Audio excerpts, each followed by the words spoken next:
Welcome, everyone. Okay, Jeff.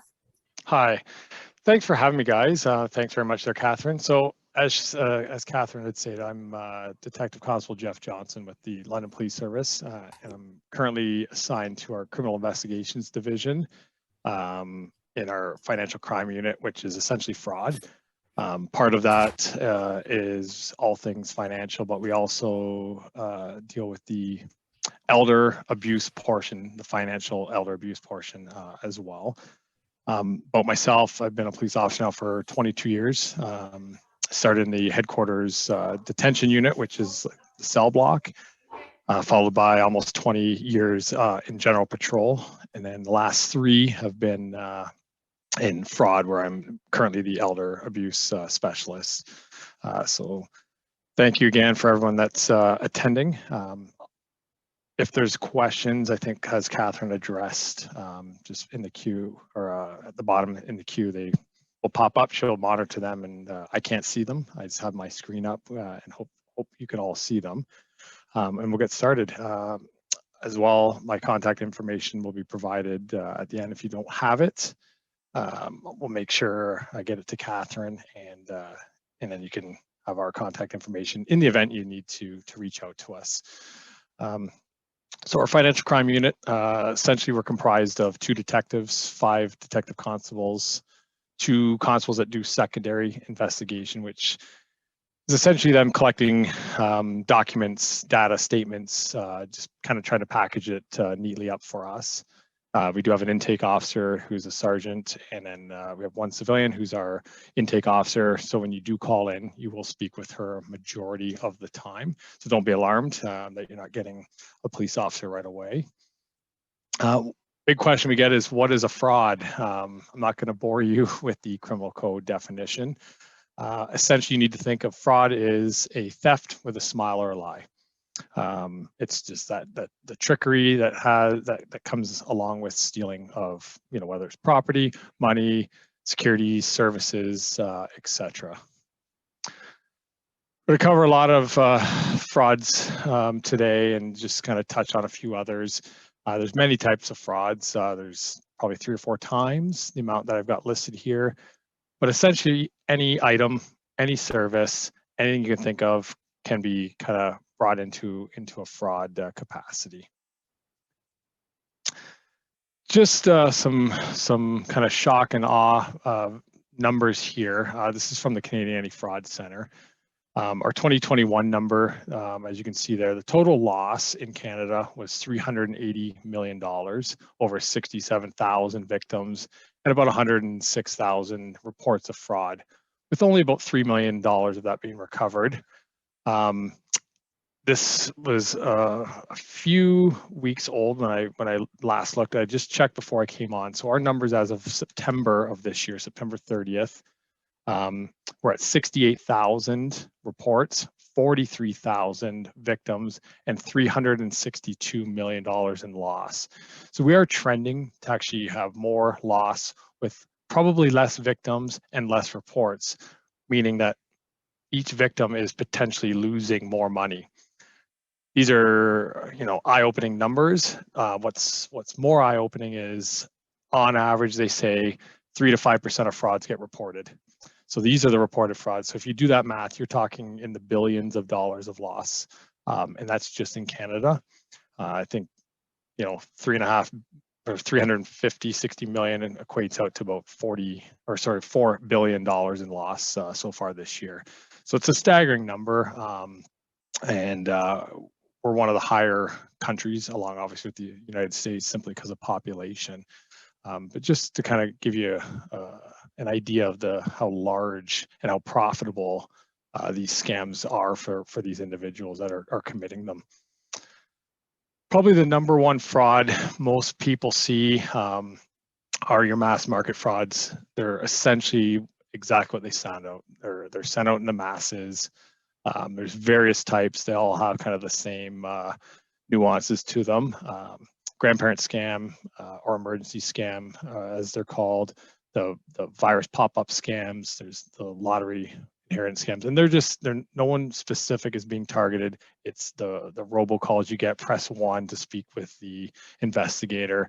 The other one we're seeing here is secret shopper, and it's been around for a while. It used to be kind of a pretty decent little job people could do, where they go around, they rate different stores.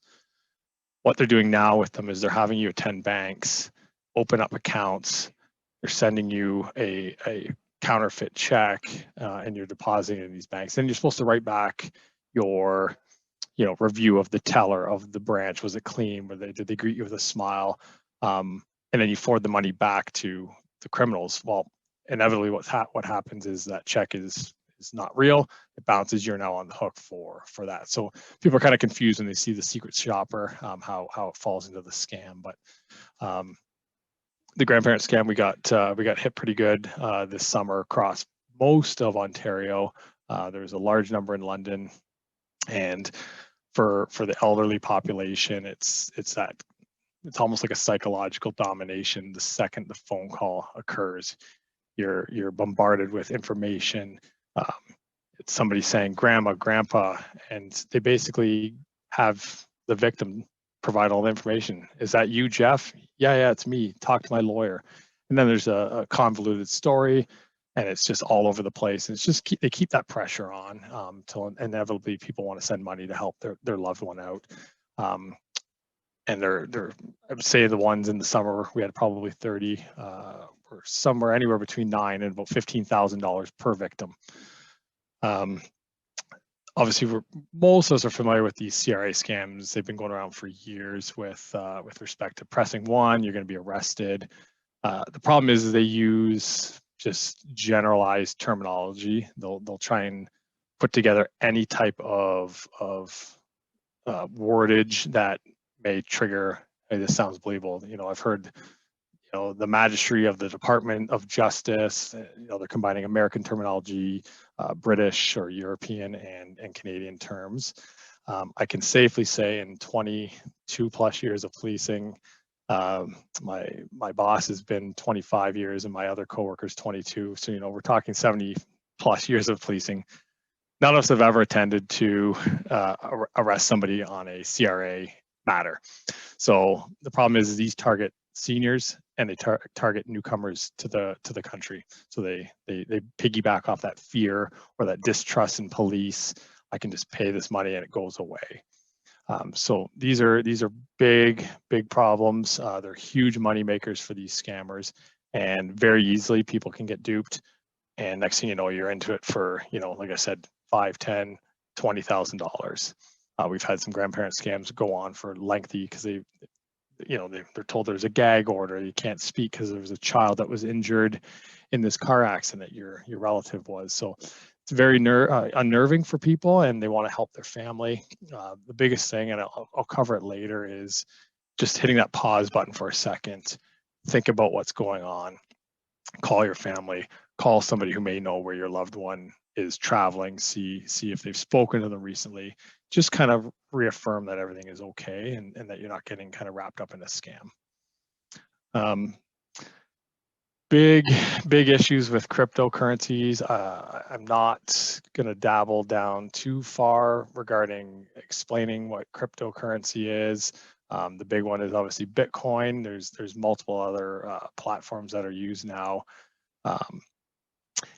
We're seeing a little bit less and less of it, only because the value of Bitcoin in itself has plummeted significantly. I didn't check today, but I think at its peak, about this time last year, it was close to $80,000 per coin, and I think it's down in around the $20,000 to $30,000 range. So a significant drop. It's not as profitable for these people to get. It's trending down, say, for days or up. So they've kind of steered away, and that's why we're kind of seeing a lot more cash, gift card as payment methods. But as you can see there's all of these types of scams: the romance scam, the impersonator, business opportunities, and phishing ads.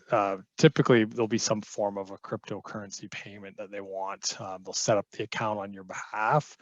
So it will be you with your identification. There's know your customer rules and laws in place. for these companies. So they have to ensure the account is being opened by, if it's myself, Jeff Johnson, with my ID there. The problem is the fraudsters on the other end are controlling my account. They have my password. They're moving the money on my behalf, as you know, in the investment one. So just be cognizant. I'm not going to say stay away from cryptocurrency.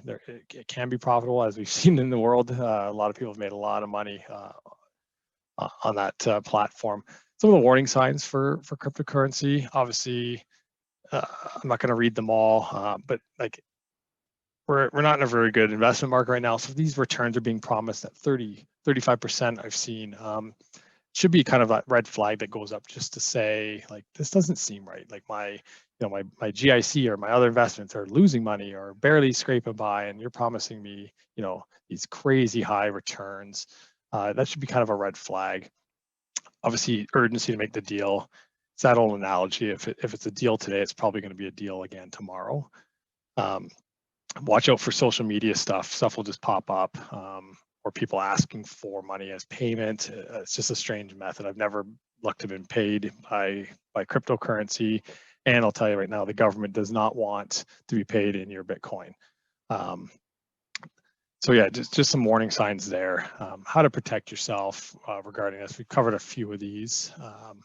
Obviously, research. There are legitimate companies out there. Any wealth management company, most banks won't deal directly with cryptocurrency. You have to go through a third-party trading vendor like Coinbase or something like that, where you can e-transfer to a bank account there and then use it to purchase. So the banks try to do their part. Obviously, there's these third-party vendors that can circumvent all that stuff. But yeah, you just gotta. The biggest is just being suspicious. We're very trusting, I think, human in nature, but just make sure you are aware. If you're dating people or you meet somebody on a social media app, make sure if it's a friend that they could have had an account takeover. So let's just make sure, verify that it's that person you're speaking to.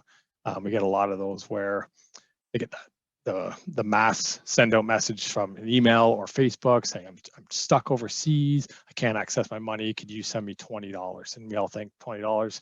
Well, when they hit 15, 20, a couple hundred of your closest friends or relatives, it adds up very quickly.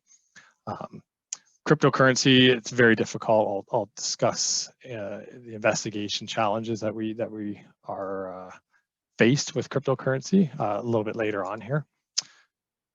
Another big one we're seeing a lot of is phishing scams, and not the good kind of phishing. It's like I said, they use emails, text, to solicit information from you. It may look like it's from a bank or your credit card or social network site, possible online payment websites.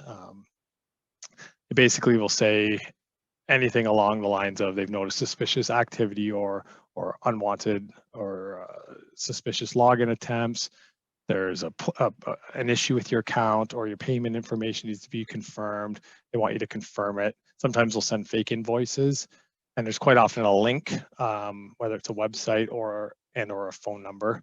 I got a few examples on the next slide here, and I'm sure most of us have seen these here. Various things. The Netflix one I get, a couple times a month to update my account information. The Rogers credits, the big one there back last year when we got the Ontario Plate renewal reimbursement. I think it was $120 per year. People were clicking on this link. Meanwhile, it was just a check being sent out to people's homes. When you click on these links, they will take you to quite often a site that looks very similar to your Rogers, your bank, your Netflix login. And basically all they're doing is capturing your username and your password. It won't work because it's not the real site. Sometimes it'll kick you right to the real one. You'll just do it again and think nothing's gone on. But what they've done is they've grabbed that identity that they want to access your various accounts. Which then leads us into, a major issue for people when this happens is the identity theft and fraud. Essentially, the ID theft is the physical stealing, excuse me, of the information. it's very unsophisticated in some sense. They'll dumpster dive for receipts. They'll pay people to break into vehicles if you steal your wallet. Not to ruin kind of the final few episodes of Better Call Saul, but there's this kind of 2, I think, episodes where they're basically drugging individuals, falling back to the house, stealing their identity, taking photos of banks, seeing how much money they have. It's essentially just to try to steal that personal information. Where the fraud component comes in is when that information is used. They will access your computer, your email, potential bank accounts. They'll open new accounts. We've had people with vehicles purchased in their name, and 2 months goes by of you not paying, and now you're getting a phone call from Chrysler Canada asking why you haven't made a payment on your $150,000 Dodge Ram truck that you know nothing about. It's already been put on a shipping container. It's likely gone overseas. Trying to then reel that all in, it's very difficult. It's time consuming. Takes a lot of legwork on your end to kind of contact the various credit companies, credit check companies, to have that debt or that account closed. We've seen all the way down to where people have created a full synthetic package of identity. They have a passport, they have various, your OHIP card, your driver's license, SIN cards. We think it's not a big deal. Okay, we gave away our SIN on there. It's just that first piece. You can then get a second piece of ID, a third piece, so on and so forth. It becomes a very large problem. To be honest, once that information is out there in the world, it's very tough to reel back in, if not impossible.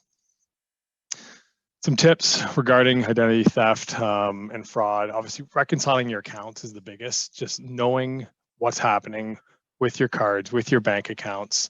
I'm probably over paranoid just being in this position. I check my statements, if not once a day, multiple times a day, just to ensure the quicker you can act on it, the better it is. The big one too is the credit check bureaus. Equifax, TransUnion, they're the 2 credit check companies in our country. And we say do both because some companies use one and not the other company. So a lot of people will call TransUnion, they forget to call Equifax. Certain companies, certain banks, what have you, go through that one and not the other. So you might miss something, it might not get caught. Of note too, you can have it's basically an alert flag placed on your information with both. As I stated, definitely do both. If you're doing one, do the other. It's an extra few minutes of a phone call, but essentially helps to stop. Nothing's obviously flawless, nothing's perfect, but in theory, it helps if somebody is to use your data or your information to try and obtain a credit card or a cell phone number, a new cell phone activation. It comes up on their system, and what they'll do is they reach out to whatever you've provided, whether it's your email or your phone number. Hey, Jeff, are you trying to get a credit card at the Home Depot? If it is me, I simply say yes, and it gets approved. If I say no, I'm away, I'm at work, it instantly denies it. So it's just another added layer of protection when it comes to identity theft. At the end of the presentation, I do have a few websites and stuff. And the one is have I been pawned? And you can actually type in your email address. It'll show you if your email is linked to any data breaches that have occurred. I'd be hard pressed to find somebody who hasn't. We had Capital One had a huge one there about 1.5 years ago.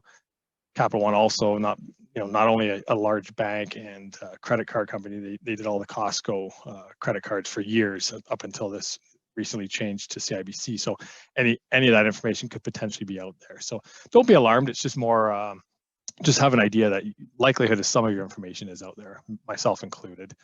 Obviously, keeping control of your personal documents, identity documents is key. Usually in person, we have people ask who's got their SIN or their birth certificate on them. There's usually a couple people that put their hands up. There's no need to carry those around unless you're literally trying to go in and get a job in this moment. There's no photos attached to them. They're kind of your 2 concrete piece of identity to pretend to be somebody else if they're stolen. You can then start to have new photos taken, stuff like that. So just keep your bare minimum with you. Again, for a lot of the elderly, they'll leave their purse in a shopping cart, and it's a simple turn your back, go to reach on the shelf. Doesn't take long for these people to swing by, steal your wallet, off you go. Big one too, reporting the unauthorized activity immediately. The quicker you can get on it, the quicker you can stop what's going on, and then kind of work backwards to negate any debt that's been racked up. Treat telemarketers with caution. There's a need, there's a necessity. It is a legitimate profession for most cases, but just kind of think like, why are they calling me? Do I need to really deal with this? But just treat them with caution. And then another big one, security features. There's infinite amounts of platforms out there, whether it's Android or Apple iOS and Microsoft. Just keep everything up to date with your antivirus, anti-malware software. Dual factor authentication is big right now. I know it's a bit of a pain having to go through multiple steps, but it's just that extra layer, whether it's a thumbprint or facial recognition, that somebody else just physically cannot do without you there. Lot of our victims will send, when they send their money, it looks like it's staying in the country because it's an e-transfer, or maybe it's a wire transfer to another bank here in Canada. But essentially what a lot of these are is they're money mules. These networks they're recruiting unsuspecting or unwitting victims. They basically receive the money from other victims. Sometimes you get to keep a little bit and then you forward it on, whether it's through a wire transfer out of the country. We've had people mail cash to other countries, mail cash within our country. Part of it is you get wrapped into potential money laundering schemes. There is the potential of facing criminal charges for money laundering. It can also cause huge issues for Canada Revenue. And I won't use any names, but we've one case I did, the lady had given away almost $750,000 to a criminal organization. A lot of it was out of, her RSPs, her retirement savings and investments. So on top of losing $750,000, she also now has to, pay whatever the percentage is, 20, 30, 40% of that into CRA. So there's a whole second issue that arises after you've already given away your money. The taxman comes in, is looking for, you've used this money, you've pulled it out of your retirement savings. We get our percentage too. So it's almost like salt in the wound issue. We've covered kind of what a money mule is, but they'll use any type of lie or mechanism to get it. They really don't care how the money gets sent to them. Wire transfers, e-transfers, the various money service businesses, your cash monies, virtual currencies being crypto. Sometimes, as I said, the victims or the mules also get to keep a small percentage. They disguise as payment from clients. You might have just gotten a job through maybe Indeed, and we can't set up your account yet. Can you just receive these first couple of e-transfers for the company? You'll keep your $100 fee and forward them on. That should be a red flag right away. I've worked for, I won't age myself, but a good portion of my life, and I've never had to receive money for my company or for my employer. So sometimes they'll disguise it as a loan for crypto prize winnings. It's just infinite. Second, they want you to receive money and you're not selling something, it should be a bit of a red flag. We had a couple new scams over the last few months. I just popped a couple up. I know the top one there is very difficult to see, but essentially, we're so conditioned right now to get the phone call, press one, it's the CRA or it's border services, you're going to be arrested. We're so conditioned just to only look for that type of fraud. We hang up the phone. I don't recommend engaging with them. Some people I know, they're bored. We like to, yell at them, whatever. But just be wary of that because of what I spoke with the dual authentication. I call into Rogers now, and within a second, there's no password. They recognize my voice.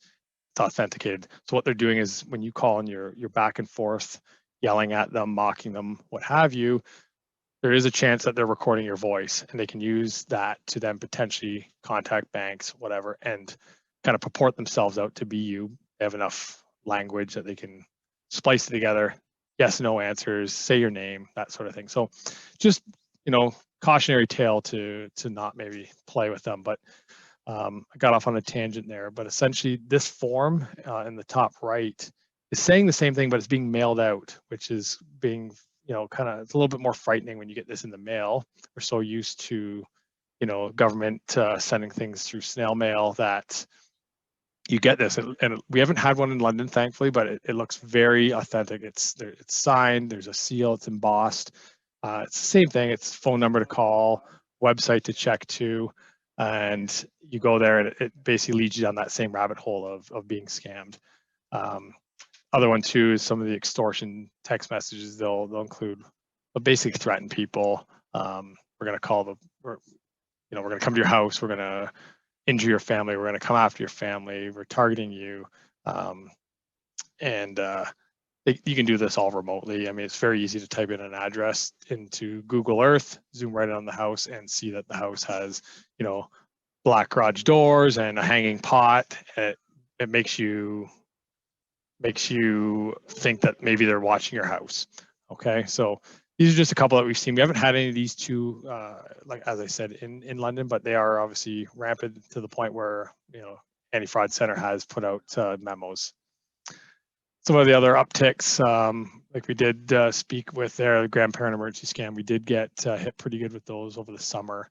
The investment, the spoofed emails and phone calls I spoke of, and a lot of this. Again, it's majority are teenage boys or men, and it's these sextortions where they're in a chat group and they're talked into doing certain actions, and then they get a phone call as soon as the live stream ends, and they show a quick clip and they say, "Hey, I'm going to release this clip of you doing whatever, and unless you pay me money." So just be cognizant of those there. The bank investigator one, there's a standard one where they call saying there's a problem. There's also the variations that we're seeing where people are attending addresses to physically pick up the debit card or the credit card, which is, it sounds almost more believable. I can't get out of the house. I don't drive. They'll come pick up the card. It just, in their minds, it makes it more believable. And like I said, we've been so conditioned over the years, just it's only by the phone. They only call you. They're only trying to trick me over the phone. Oh, someone's willing to come to my house. Must be believable. So just watch out for those. Biggest question we get asked as fraud investigators is restitution. Can I get my money back? Majority of the time, I'm pretty straightforward with people. Likelihood is no in most of these circumstances. Obviously in court, restitution can be ordered. There is Civil Remedies Act and suing somebody civilly. They're more for if you actually know who the victim is. You've had a home repair done and there's an issue or they've left, but you know who it is. You can sue them.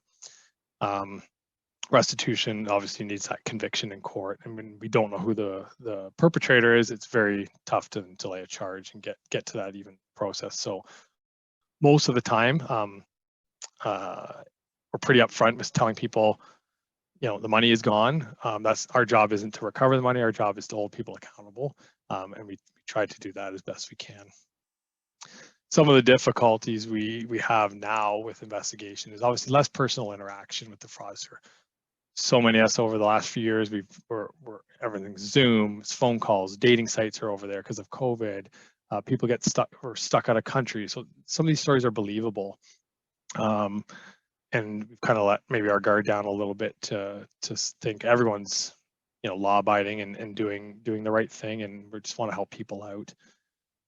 Following the money now is both easier but also harder than ever, and that's with the use of cryptocurrency and money mules. I can follow money through various bank accounts. If it gets all of a sudden withdrawn as cash, mailed, they basically just try and insulate this through multiple victims, multiple money mules. And with cryptocurrency, the best analogy I can kind of give is if you give me, everyone in this chat, we all put $100 into a bucket. We know the serial number. we could probably divvy it up and find our $100 bill, or if it gets spent somewhere, eventually we might find that $100 bill because there is a number attached. With crypto, you got to think if each of us put 1,000 pennies into the same bucket and started spending, take our scoop out, like, are you going to be able to find your penny, right? So they put them through these tumblers. So I get paid in cryptocurrency, but it might not be from that exact person. It's pulled together, sent out here, here, here. So it's very difficult to follow. We follow a few. It's just a giant spider web of wallets and transactions, and it's very difficult to do. And then, like I said, most of the time the money is ultimately sent out of the country through one of those mechanisms, which then almost nullifies any ability we have. My warrants here in Canada or in Ontario, they're not worth anything. If I try to implement them in the US, they're not even valid, let alone other countries across the pond there. Some of the stuff for protecting ourselves, this is kind of the point of these. We don't want people getting fooled. I would like to eliminate having to have a fraud unit if we could, right? So education is the best and probably the most important strategy. Doing presentations like this, getting out into the community groups, speaking to, Citizens Academy, newcomers to the country, people with cognitive or capacity issues in their family, like we're doing today. It's kind of the number one thing to help combat this. It's never going to go away if we're all being honest with ourselves. But the biggest is, and this is right from the Canadian Anti-Fraud Center, is the recognize, reject, and report it. Report being the key. It's easy for us to recognize, yeah, this is a fraud, reject it, hit delete. But if we're not reporting it, it goes back to that second or third slide where, that 380 million is, really $4 or $5 billion we're out, right? So if we're not reporting it, the big reason I think is people are ashamed, they're embarrassed. But you got to think, like, if I can stop the next person, the next family from being ripped off, I mean, that's a win too, right? So biggest thing is, obviously, if it's too good to be true, it probably is. Key, is the price too low on something? Is the offer of somebody trying to buy something from me too high? And ultimately, you just need to remember what is a fraud. It's just a theft with a smile and a lie. A few more slides in regards to how to protect yourself. Most frauds do, unfortunately, require the victim to assist. They provide cards, names, date of birth, addresses, access remotely to the computer, and then they willingly give people the money. So, I go back to the grandparent scam where all the phone call says, if a female answers, "Hey, grandma, hey, mom, is that you, Jeff?" Click. I just hand it over to my lawyer, who's also a fraudster, and the fraud's engaged. I'm probably getting money from that individual. Verification's big. Emails, text, phone calls. Just stop, like we said earlier. Hit the pause button. Verify what you're actually doing. If it's the company, call your bank. Call the number that's on the back of the card. Ideally, from a different phone. There are programs that if you call, it actually holds the line open, and a lot of the 911 operators, we have that ability here. So if the phone gets hung up, somebody's trying to circumvent the police being called, they pick it back up. Our 911 dispatchers are still there. So that technology is out there. If you call from a different phone, they call your house phone, call from your cell phone, or vice versa.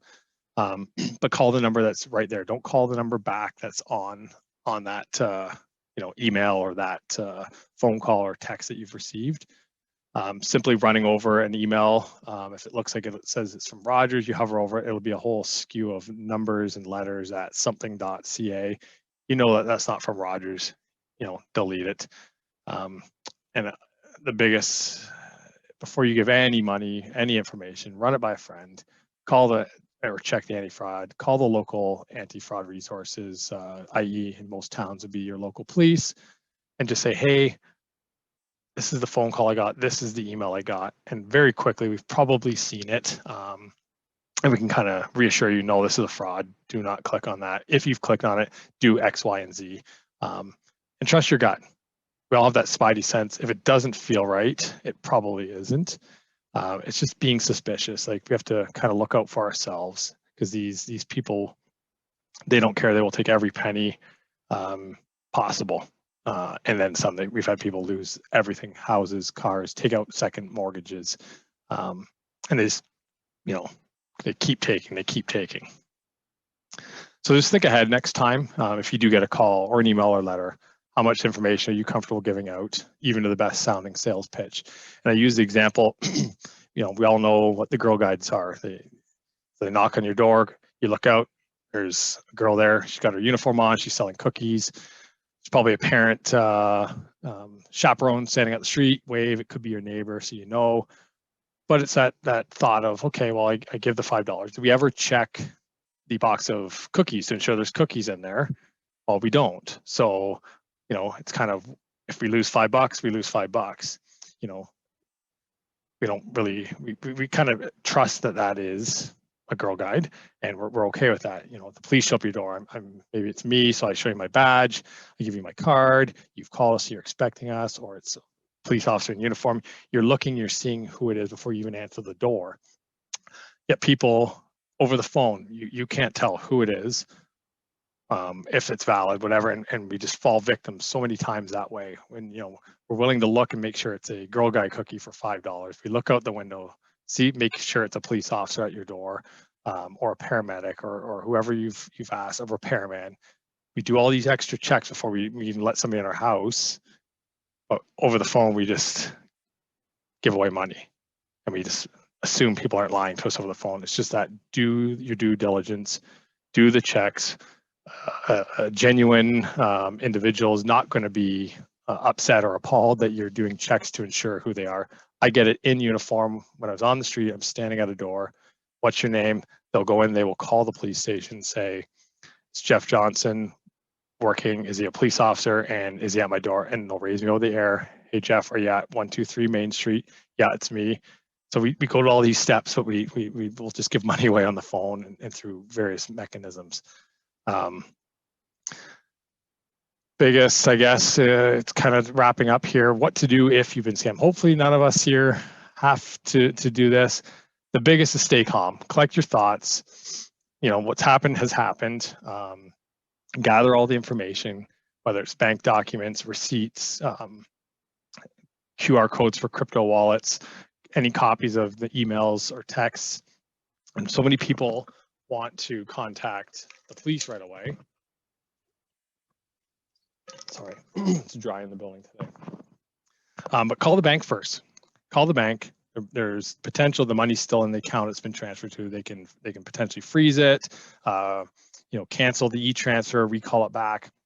The 15 minutes you spend on the phone with the police could be potentially the difference of you getting some or most of your money back.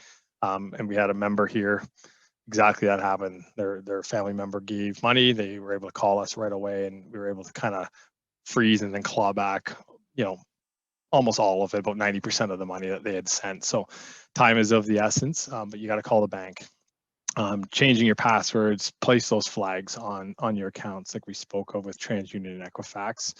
Report any issues to them too. So it's almost that proactive, like, I don't know if my identity is stolen, but in the event it is, I've made this report already. And then obviously contact the police next. It's a bit slower process. Like I said, the money's the key. If we can get that back through the calling of your bank, call us. We then are the ones that try and find who did it, if that makes sense. Beware of recovery scams. We do see a lot of those, as the slide says there. The average is 3 in 10 victims are defrauded multiple times. Recovery scams are very good and very slick, because it's the same person calling you back who's just ripped you off. They're now claiming that they have tracked the person or the money. They know everything about the scam because they were the ones who fed you all the lies. So it's very believable when they call. I've been at a house interviewing a victim and had this call in. I just sit and listen. And they tell everything, the down to the second that you sent the transfer, because they know they are also the scammer. So many people will then send more money trying to recover their money. It's like chasing money for a gambling debt or what have you. So be proactive, as I spoke of previous slides, just telling your family, tell your friends, neighbors, coworkers, even if you're not duped. Sometimes it could be a funny story about what's gone on, or the lie they tried to tell you. That's so unbelievable, but somebody might not have heard it, or they think, oh, that's weird. My mom or my dad or my aunt, my uncle, they mentioned something like that. So it could spark a conversation with somebody who's maybe just on the cusp of potentially being a victim. It might eliminate or stop it. So obviously, endless possibility or real life examples. Sorry. These are some of the highlighted ones. Charles Ponzi is obviously the pioneer in the field of pyramid schemes, but three of note all are kind of major motion pictures, or Netflix Frank Abagnale. That and Dirty John are your perfect examples of identity theft and romance scams, more so with John Meehan, and then Bernie Madoff, obviously one of the largest, if not the largest, Ponzi investment scam in the world. 65 billion was the loss. I suspect it's probably more. That's probably all they kind of could track at the time. I was fortunate enough to sit in a seminar with two of the FBI agents that actually investigated and dealt with the Madoff case. So some of the intricacies of that, and basically taking hardworking individuals' investments and paying off their high-profiled investors. It's that whole rob Peter to pay Paul analogy, but it was quite intriguing to hear them speak as to how it all came about. I do have a lot of resources. No need to grab a pen and scratch them all down. I have this slide saved. I can send it to Catherine once we're done. A lot of these, I'm sure they're also fully aware of as well. The little black book of scams, I think it's the 5th one down, is great. It's updated regularly. Talks about kind of the ongoing trends, frauds that are happening. And then on top of it, obviously for seniors, advocacy centers, all the way down to victim witness assistance and Meals on Wheels. If you do have a loved one that's maybe needs a little bit of extra assistance, you can't make it every day, that sort of thing. So I will send that those resources because it does include our contact information here, as well as TransUnion, Equifax, and the Anti-Fraud Center. Saves kind of going through the Google searches.